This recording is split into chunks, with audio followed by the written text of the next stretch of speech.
down. Lay down. It says connected. Can you see me now? Hi. I'm going to wait a couple minutes and make sure I'm connected live before I begin.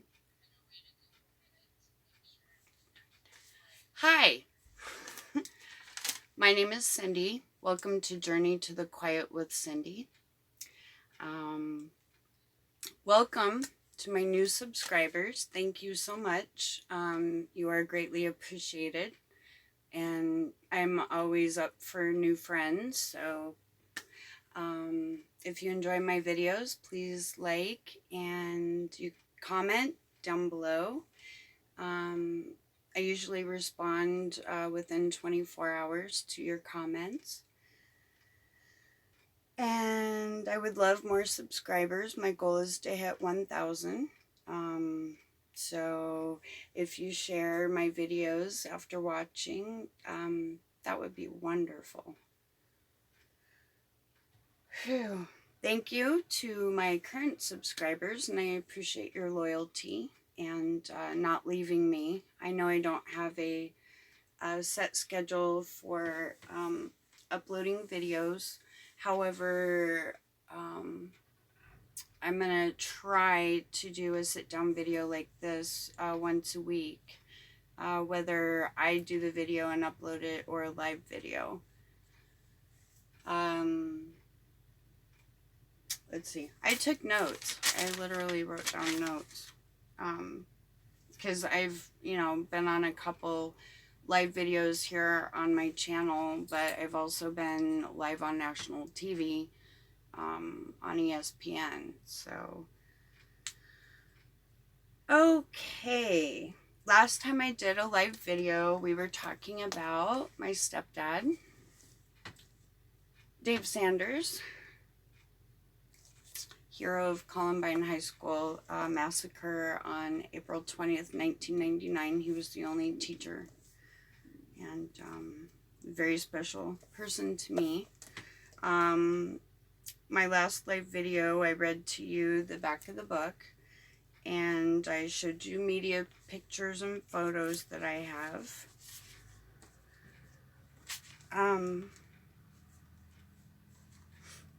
Let me see, where am I at? And I've also read the poem that I wrote in 2003. That's in the back of the book, and I have shared that.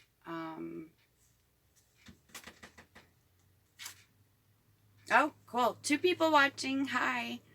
My husband, Art, is in the bedroom, and his channel is We're the Smiths, Oregon RV Living. We're the Smiths. Oh, sorry, We're the Smiths. Hi. I'm using my cell phone to do this live video, and I don't see who's watching, so he's kind enough to be in the bedroom in the back of our RV and help me out. Thank you, honey. Welcome. Love you. Love you too. So, it's Sunday night, and the holidays are coming up, and anyone who has lost a loved one knows how difficult the holidays can be, with Thanksgiving coming up and Christmas. And my stepdad, Dave, was oh my gosh, he has so many wonderful words. But anyway, I have not really shared my personal story on April 20th, 1999, and I am going to be sharing a little bit about that morning, and also hoping this is healing for me, because Journey to the Quiet Mind is I want to have a clear mind and not be clustered with severe PTSD. So, this is a section in the book that our family wrote, and it talks about my journey. You just went offline. What do I do? There you go. You're going. Okay, I'm still here. Don't leave me. It went offline for some reason. Anyway, I'm going to be sharing a little bit about my story on that morning and where I was, and of course, talking about it is a little triggering, but I need to do it. So, ready? Here it is. On Tuesday, April 20th, 1999, Cindy Thurwin, that was my ex-husband's last name and my last name at the time of the shooting, got home at 7:30 a.m. after working the night shift as a dispatcher for West Metro Fire Rescue. She went to bed and was sleeping soundly when she was awakened at midday by her husband Mike. He was a security patrol officer for Jeffco Public Schools, and he had gotten called to work because of his shooting at Columbine High School. Cindy, me, quickly got dressed and went to use the phone at the Carefree Sales Management office in the mobile home park because she and Mike had just moved in their new modular home and didn't have a phone yet. She reached her mom and said she'd be right over. She arrived at 1 p.m. at my mother's house in Littleton, Colorado. Relatives were already there watching television and waiting for Dave to appear.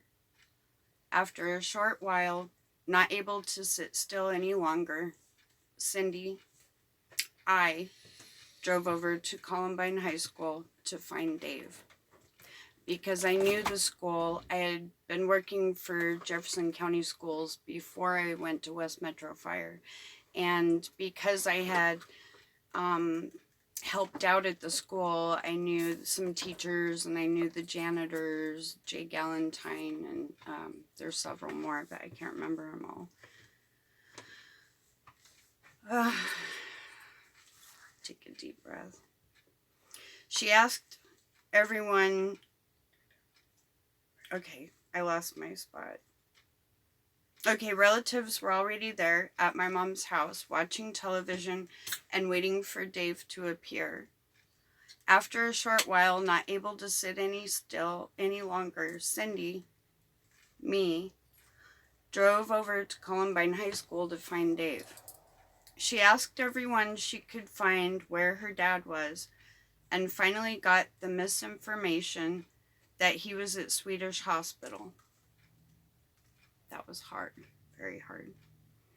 That's when she called home and the family headed over to the hospital for a fruitless, heart-rending wait.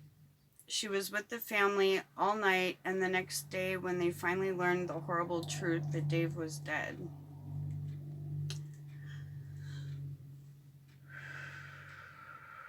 And do I still have friends watching? Thank you.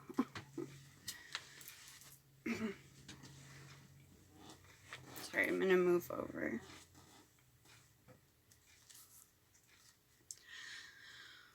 When Cindy first met Dave in 1991, she was struck by what he did for her mom. I saw my mom glow and glisten. She was like a high school girl in his presence, all giggly and excited, Cindy recalled. Yeah, that was Dave. Like her sister, Cindy was pregnant in 1991 when she first met Dave. Her son Tyler, I love my son. Hi Tyler, if you're watching. Was born on July 23rd, 1991.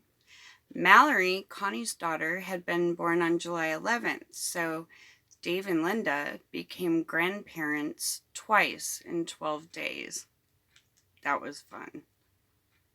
While Cindy was in labor, Dave was in the waiting room excited about the birth of his second grandchild in 2 weeks. You know, this is kind of like a bedtime story, so I think that's what I'm going to title it. Tyler was born with jaundice and had to stay in the hospital for a few days. Cindy's husband and mom were at work, so Dave, on summer vacation from his teaching job, drove Cindy back and forth in his ugly brown Mitsubishi Montero to visit the baby at St. Luke's Hospital. When Tyler was just 3 weeks old, Cindy separated from her husband. Yeah, he wasn't ready. And she and the baby moved into the house with Dave and Linda. Cindy lived with Dave and Linda on 3 different occasions over 6 years. Dave Sanders has a very large and kind heart and was very giving, and everything was family and the kids at school. You'll find out. Dave and Cindy watched soap operas every day from 3 to 4 p.m. in the summers. This will make you giggle. Teacher, coach, and hero Dave Sanders watched Days of Our Lives. We watched it together. Lace with Lacey. Huh? Lace with Lacey. Lace with Lacey. Hi. She's now watching. She says, "Hey, Miss Cindy." Thank you. Hi. Okay. Where was I? I lost my place now. Sorry. Yeah. Dave and Cindy watched soap operas every day from 3 to 4 p.m. in the summers. He was the only male I know who followed Days of Our Lives. Used to love that. My grandma watched that. My mom watched Days of Our Lives. Dave watched Days of Our Lives. Please tell him hello for me too. She said, Laced with Lacey said hello to the gentleman too. So. Oh, okay. Sorry. Hi to my husband? Okay. Let him know again that I'm trying to relay the comments to you. Yeah, my husband's relaying the comments to me because I'm using my cell phone and I don't know where to find comments at. I don't know. I'm learning. Bear with me. Okay, he was the only male I know who followed Days of Our Lives, so when the girls on his basketball team were discussing the soap opera, he could chime in, Cindy said. Then he'd watch the 4 o'clock news on Channel 9 KUSA in Denver, Colorado, with Kim Christensen. She was like a friend to him. Hi, Kim Christensen, if you're ever watching. You're very special to my mom, by the way. He always watched her show, Cindy recalled.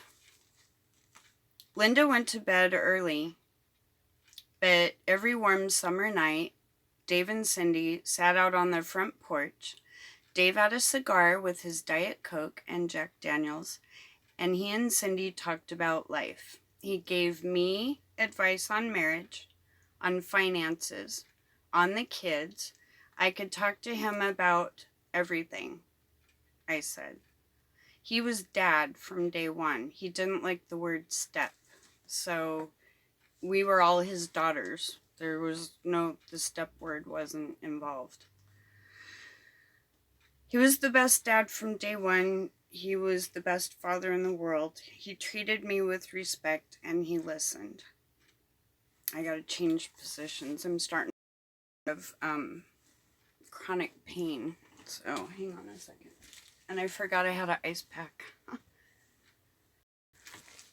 I am disabled officially.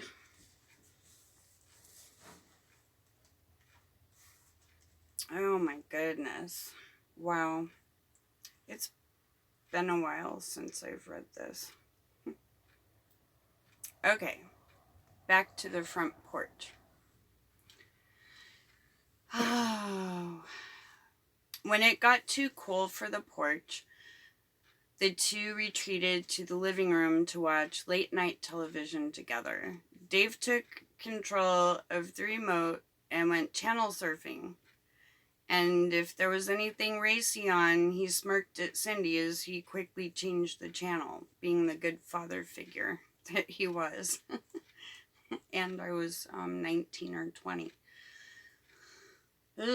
Cindy reunited with her husband, but after her daughter Tiffany was born in 1994. Hi, Tiffany. Love you. I miss you. Her husband kicked her out again. Yes. My children's father couldn't handle it. I was upset and crying, and Dave brought the conversion van out to Aurora to help me move out of the apartment. Now, anytime us girls, daughters would call and need him, he would drop everything and be there for us. That's what kind of man Dave Sanders is, was, and always will be. Okay. Let's get through this without a panic attack. You're doing fine. In February 1995, Cindy got her own apartment, and Dave paid for my first month's rent. Cindy remained close to Dave and Linda and spent a great deal of time with them.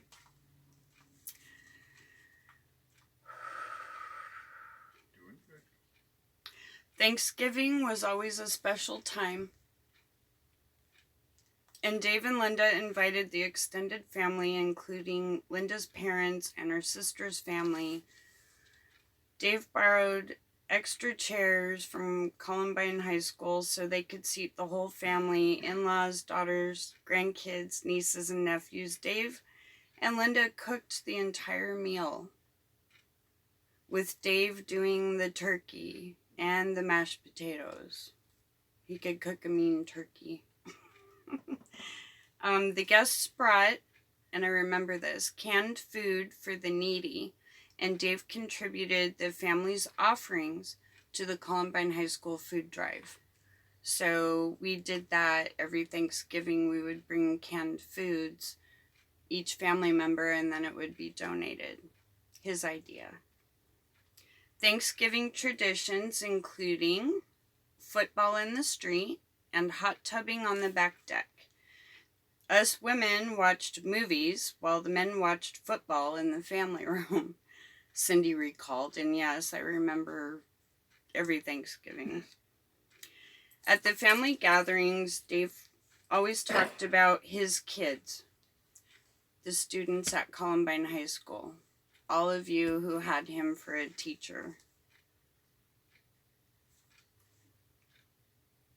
Well, he was entertaining family at home. He was thinking about his second family at Columbine. And the students, all of his students, he called his kids. Those were his kids. It wasn't just us, daughters. It was everybody.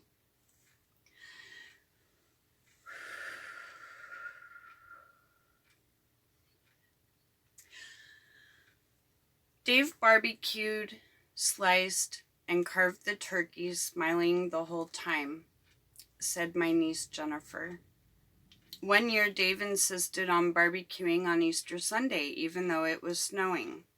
Dave stood outside in his shorts, turning the meat and grinning at the family nestled warmly inside, watching him through the glass patio doors. On Easter Sunday, 1999, It's okay. Sister-in-law Melody Smith, my aunt, my mom's sister, was standing in the kitchen with Dave. She hugged him and said, "It's nice to have a big brother. It's nice to have a little sister," Dave answered, grinning down at her. He was so accepting. Dave accepted everybody for who they were. There was never any judgment. And he had a lot of love and compassion for other people before himself. Here's more. Dave acted as a parent to Melody's kids also. One day during her freshman year in high school, niece Kimberly told Dave that she was going to participate in a band competition at Columbine.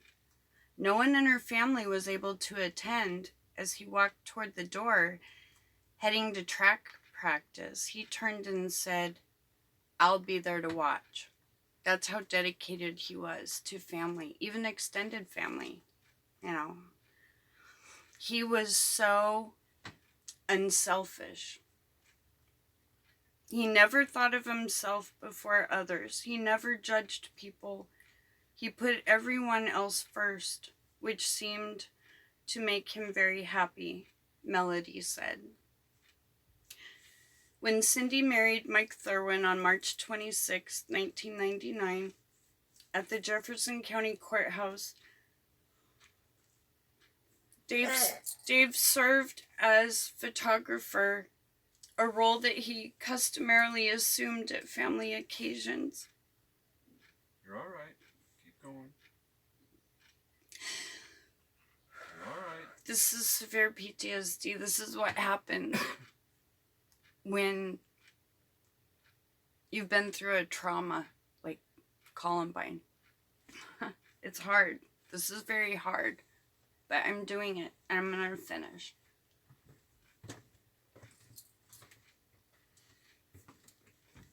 You're doing great. Thank you. I just hope people are watching and I'm just not talking to my phone. You're doing fine. There's people watching. You're doing fine. Okay. You're doing fine. Just a minute.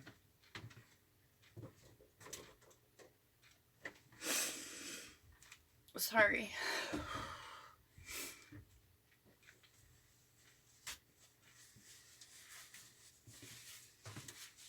Come on, you're doing fine. Thank you, honey. You're doing fine.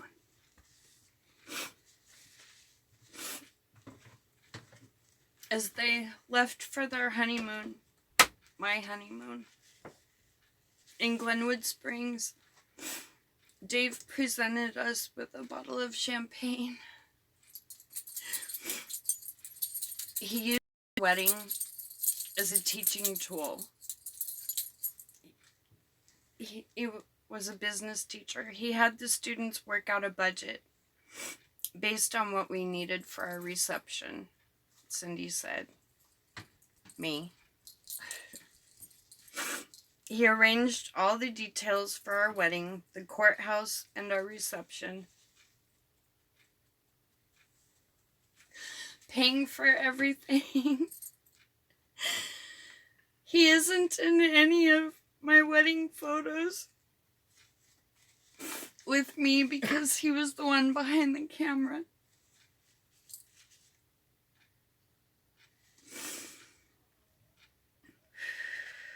He took all the photos.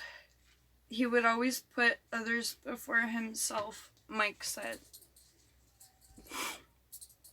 On April 15th, 1999 is when I bought my first home. Just 5 days before the shooting at Columbine happened.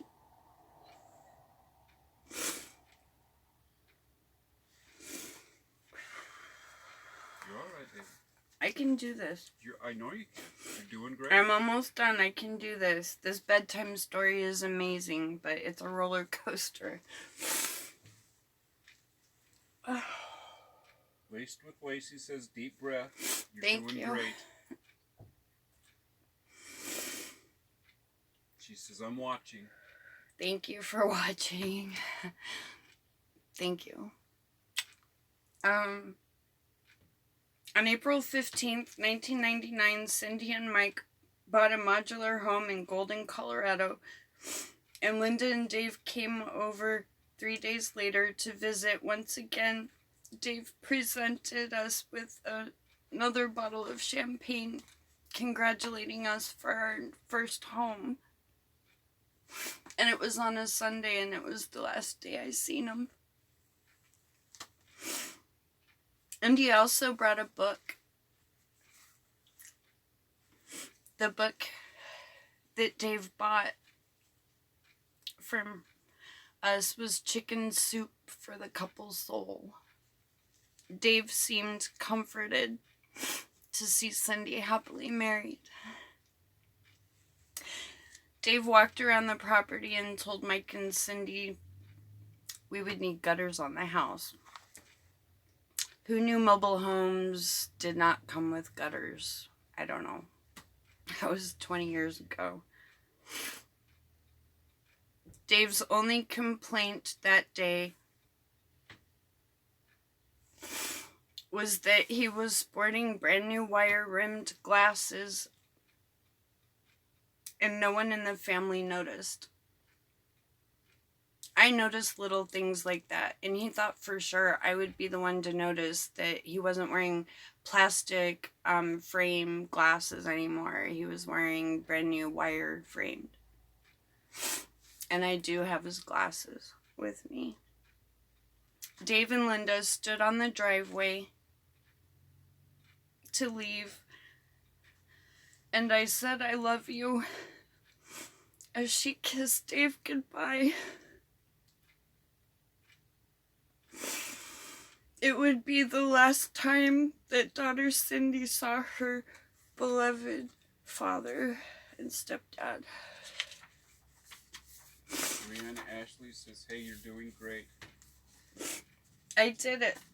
That's the end of the section in the book our family wrote about my stepdad, Dave Sanders. Say hi to Brianna Ashley. Hi, Brianna Ashley.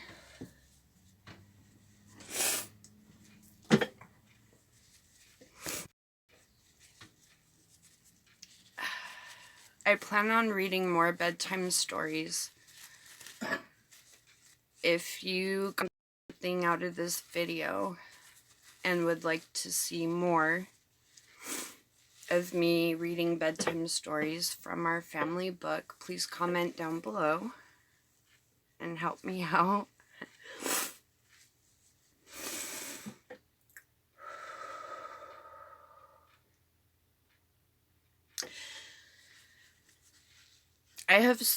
I'm a trauma survivor. I have survived through 20 plus traumas that all occurred in Colorado. And I left that behind March of 2017 when my husband and I moved to the coast of Oregon, which was the best thing I ever did for myself. To start healing severe PTSD was not to be in the state of Colorado where all the traumas in my life occurred. I believe I saved my own life because I couldn't breathe in Colorado. I felt smothered. I couldn't go anywhere without being recognized, and people would cry and hug me and tell me where they were on April 20th of 99, and it was hard. It's hard. But life goes on. You can do it. If you've been through traumas, you have severe PTSD, with everything I've been through, which sometime I will talk about it more in detail of the traumas I've survived, I'm a warrior, and so are you. And I'm here 20 years later, living one day at a time, one breath at a time, one joy in life at a time, turning a negative situation into a positive. Life's not easy, but if you find the joy in a moment or in a day, find something that makes you smile, do meditation, mindfulness I use, it works for me. I've been in mental health therapy for 20 years and 36 mental health therapists. Yeah. So anyway, I'm going to wrap up. I've been on here for 30 minutes, and I achieved my goal of reading my section of our family book.